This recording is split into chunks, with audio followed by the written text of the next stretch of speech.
नमस्कार सबैजनालाई मेरो युट्युब च्यानलमा आज गइरहेको छौं conversion of binary number to octal number. अब क्वेसनतिर क्वेसन रहेको छ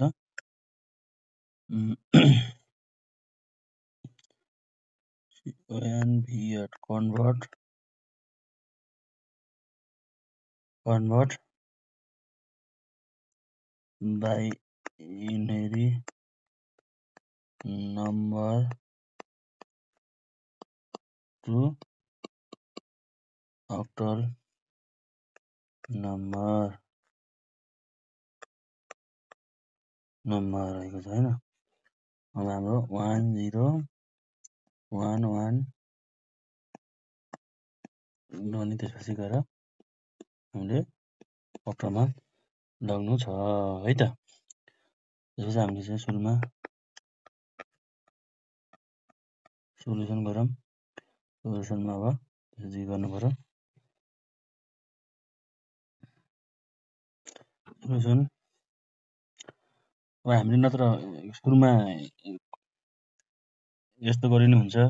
कस्तो भन्दाखेरिमा अब हामीले चाहिँ सुरुमा यसलाई सुरुमा डेसिमलमा लग्ने, डेसिमलमा लगेपछि त्यसपछि फेरि डेसिमललाई फेरि अक्टलमा लगे, त्यस्तो गर्दै चाहिँ लामो हुन्छ। तपाईहरुलाई सर्टकट मेथड गर्नेछु र अब लेट्स 1011 यो रहेको छ भने हामीले के गर्नु पर्यो 33 बिटको बनाउनु पर्यो। 33 बिट बनाउँदा यताबाट जाने है,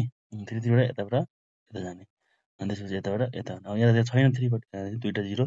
थप्ने है त। यो भनेपछि के हुने भयो, यो भनेको हाम्रो कुन हो, यो भनेको हाम्रो कुन हो 1 2 4 भनेपछि के गर्नु पर्यो यहाँ हामीले 1 1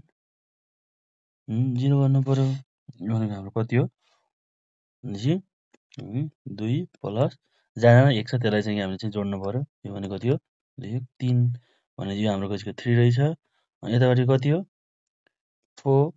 2 1 गर्दाखेरि भनेको 0 0 1 यो भनेको के रहेछ हाम्रो 1 रहेछ। भनेपछि यो 1 भन्नु खोजेको कति भन्यो हाम्रो 1 3 बेस 8 जुन कसरी भयो भन्दामा हाम्रो बेस 8 मा लाग्नु चाहिँ 0 देखि 7 सम्मको बीचको अङ्क पर्नुपर्छ। त्यो अङ्क भनेको 1 र 3 हो। त्यसैले हाम्रो के भयो त हाम्रो यो के भयो त बाइनरी टु अक्टल कन्भर्जन भयो है त यो एन्सर। अनि अर्को क्वेसन हामी गर्ने छौं। क्वेसन अर्को रहेको छ एउटा। अब क्वेसन नम्बर 2 0 0 1 त्यसपछि दुईटा 0 त्यसपछि 1 1 बेस 2 बाट केमा लाग्ने त अक्टलमा लग्ने भने छ है। अक्टलमा लग्ने भनिसकेपछि के गर्नु पर्यो हामीले अब सुरुमा सोलुसन लेख्नु पर्यो है त। सोलुसन लेख्नु पर्यो। सोलुसन लेखिसकेपछि अब हामीले के गर्नु पर्यो भन्दाखेरिमा सुरुमा अब त्यही 3 3 बिट गर्नु 0 0 1 त्यसपछि 0 0 1 1 गराउने। अब 3 3 बिट लग्ने 3 बिट त्यसपछि फेरि अब यताबाट पनि 3 बिट गर्नु पर्यो। त्यो छैन भनेपछि थप्नु पर्यो 3 बिट गराउनु पर्यो। अब यसपछि अब फेरि हामीले चाहिँ याद गर्नु पर्यो 1 2 4 याद गर्नु पर्यो। 3 बिटको हुन्छ त्यही भएर हामीले के हुन्छ अक्टलमा लग्नु पर्छ। त्यसो 1 2 4 मात्रै हुन्छ, अरु चाहिँ हुने कुरा भएन। त्यही भएर के गर्नु पर्यो यहाँ 1 1 0 गर्नु पर्यो। 1 1 0 भनेको चाहिँ कति हुने भयो त 1 1 0 भनेको कति हो भनेको 2 प्लस 1 गर्नु पर्यो। यो भनेको 3 हो। यहाँ लेख्नु पर्यो 3 अनि फेरि त्यसपछि गएर फेरि के गर्नु पर्यो अब 4 2 1 गर्नु पर्यो। यो तपाईहरु याद छ भनेपछि गर्दा हुन्छ, नत्र मैले चाहिँ तपाईले डाइरेक्ट चाहिँ गर्न सक्नुहुन्छ है। याद छ भनेपछि यो लेखिराख्नु चाहिँ पर्दैन है त। अब के गर्नु पर्यो यहाँ 0 1 0 छ भनेपछि यहाँ के गर्नु पर्यो 2 मात्रै हुने भयो। यहाँ 2 हुने भयो। अब यो 0 छ यहाँ हाम्रो के हुन्छ 0 को 0 नै हुने भयो। त्यसै के गर्नु पर्यो परेन भने चाहिँ हाम्रो के हुने भयो त यहाँ 0 2 3 बेस 8 हुने भयो। हामीले यो 0 लाई चाहिँ के गर्नुपर्छ भन्दामा नलेखे पनि हुन्छ। 0 के हुन्छ त भ्यालु हुँदैन नि त 0 हैन। त्यसपछि गएर के गर्नु पर्यो हेन्स के हुने भयो 0 0 1 त्यसपछि गएर दुईटा 0 1 1 बेस 2 को कति हुने भयो त 2 3 को पावर 8 8 एन्सर है त यो भयो है अब हामीले चाहिँ एउटा अर्को क्वेशन गर्नेछौँ क्वेशन नम्बर 3 मा रहेको छ क्वेशन रहेको छ हाम्रो 1 1 1 त्यसपछि गएर 1 1 1 त्यसपछि 0 अनि कति त बेस 2 इक्वल टु अक्टरमा लाउनु छ बेस 8 मा अब लेख्नु पर्यो हामीले सुरुमा अब लेख्नु पर्यो सोल्युसन लेख्नु पर्यो है त सोल्युसन लेख्नु पर्यो सोल्युसन लेखिसकेपछि त्यसपछि क्वेशन हियर भन्नु पर्यो है हियर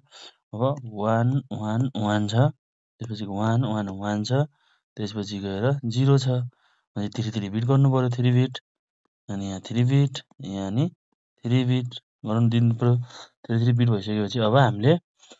को अनुसार जानु पर्छ त 1 2 4 सम्म जानु पर्यो त्यो भ्यालु सम्म जानु पर्यो 1 2 4 मा जानु पर्यो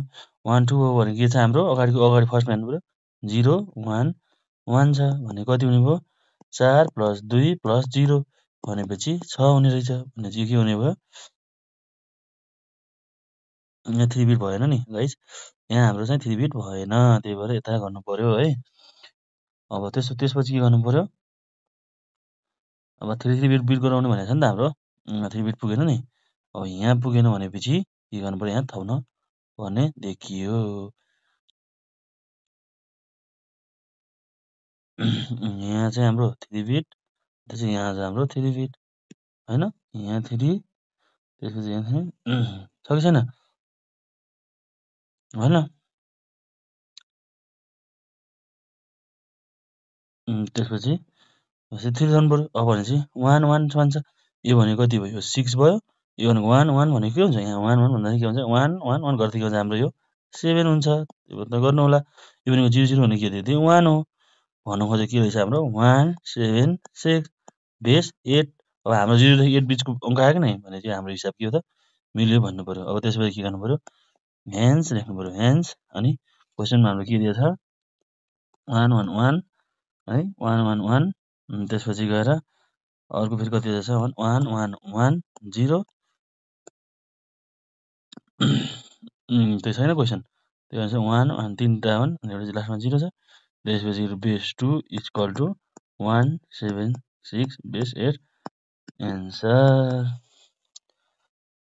ल अब यसरी भएको छ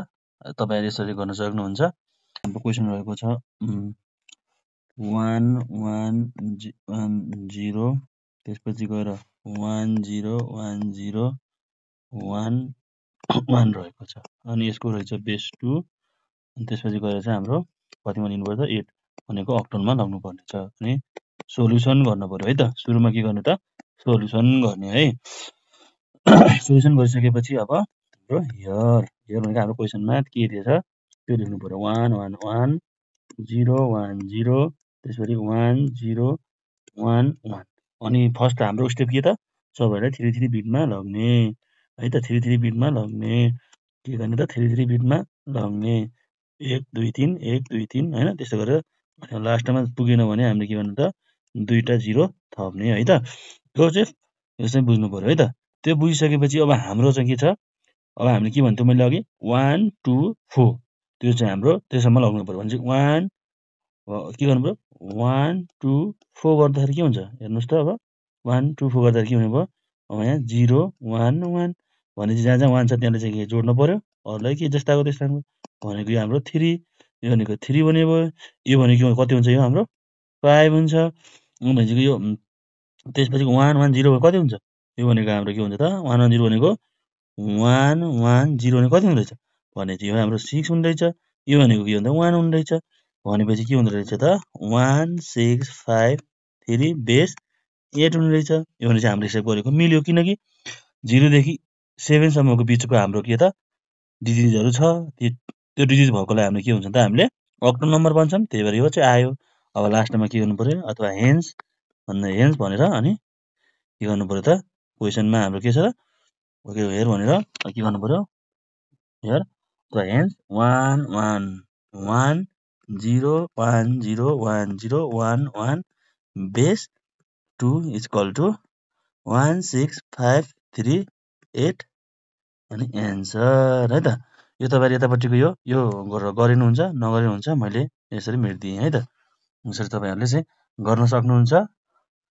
अब यति गरिसकेपछि अब हामीले तपाईलाई मैले एउटा लास्ट क्वेशन चाहिँ गरिदिन्छु क्वेशन नम्बर 5 को क्वेशन यसरी नै आउँछ क्या त्यस्तो तपाईँ केही आउँदैन त्यस्तो तपाईको क्वेशन यस्तै हुन्छ अब 1 0 1 0 1 0 0 0 0 0 1 1 1 1 यति गरे है त बेस 2 इक्वल टु वाट हैन यो क्वेशन हाम्रो रहेको छ यो तपाईहरुले यसो छ यसले के गर्नु पर्यो फेरि सोलुसन लेख्नु पर्यो है त सोलुसन लेख्नु पर्यो सोलुसन लेखिसकेपछि सोलुसन लेख्नु पर्यो है यहाँ लेख्ने अनि सोलुसन लेखिसकेपछि सोलुसन लेख्ने त्यसपछि हाम्रो क्वेशन रहेको छ 1 0 0 1 0 0 0 0 0 1 1 1 1 छ नि अनि त्यसपछि 3 बिट गर्ने 3 बिट यो नबिगार्नु होला यस मेन यो 3 बिट जहाँ पुग्दैन त्यहाँ दुईटा जिरो थप्ने है थपिसकेपछि अब के गर्नु पर्यो 1 1 1 भने कति हो त हाम्रो छ 1 2 4 गर्दाखेरि यो सबैमा 1 हुन्छ त्यही भएर यहाँ हाम्रो 7 हुने भयो यो भनेको हाम्रो 1 हुने भयो यो हाम्रो 0 हुने भयो यो भनेको हाम्रो 1 हुने भयो यो भनेको पनि 1 हुने भयो भनिसकेपछि अब हामीले के गर्नु पर्यो 1 1 0 1 7 बेस कति हुन्छ यो हाम्रो 8 हुन्छ हैन लास्टमा के गर्नु पर्यो त के गर्नु पर्छ हाम्रो लास्टमा हेन्स भन्नु पर्यो 1 0 0 1 त्यसै हैन 0 0 0 दुईटा 0 1 1 1 1 गर्नु पर्यो यो भनेको हाम्रो कति हो बेस 2 इक्वल टु 1 1 0 1 7 हाम्रो एन्सर आयो त्यसपछि एन्सर लेखिदिनुहोस् है त यति गरेपछि हामीहरुको बाइनरीदेखि अक्टलमा हाम्रो कन्भर्जन भयो ल सबैजनाले यसरी गर्नु होला है त ल तपाईलाई यति गरिसकेपछि तपाईहरुले लगभग सकेसम्म बुझ्नुभयो होला अब म तपाईहरुलाई होमवर्क दिनेछु होमवर्क रहेको छ तपाईहरुलाई कमेन्टमा गर्नु होला 1 1 1 0 0 1 बेस 2 इक्वल टु यो क्वेशन गर्नु होला अर्को क्वेशन रहेको छ 1 1 1 1 1 0 0 0 1 बेस 2 इक्वल टु वाट यो गर्नु होला एउटा लास्ट क्वेशन रहेको छ है तपाईहरुलाई प्र्याक्टिसको लागि दिदैछु 1 1 1 0 0 0 0 1 1 1 जस तपाईहरुले के गर्नु पर्यो भन्दाखेरिमा मैले माथि जसरी गरेछु नि त्यसरी गर्नु होला त्यसरी नै चाहिँ इजी छ गर्नु होला के तपाईहरुले आएन डाउट हुनुहुन्छ भने मलाई कमेन्ट गर्नुहोस् म तपाईलाई कमेन्टमा भनिदिन्छु तपाईको गरेको मान्छेले मलाई कमेन्टमा एन्सर देखाउनु होला म त्यहाँ रिप्लाई दिनेछु आजलाई यति नै गर्छु ल म अर्को भिडियो लिएर आउने छु फेरि कन्भर्जन टु बाइनरी फ्र्याक्सन नम्बरबाट अक्टलमा गर्ने बाइनरी फ्र्याक्सन नम्बर टु अक्टलमा गरेर अर्को भिडियो ल्याउने छु हेर्न नभुल्नु होला thanks for watching my video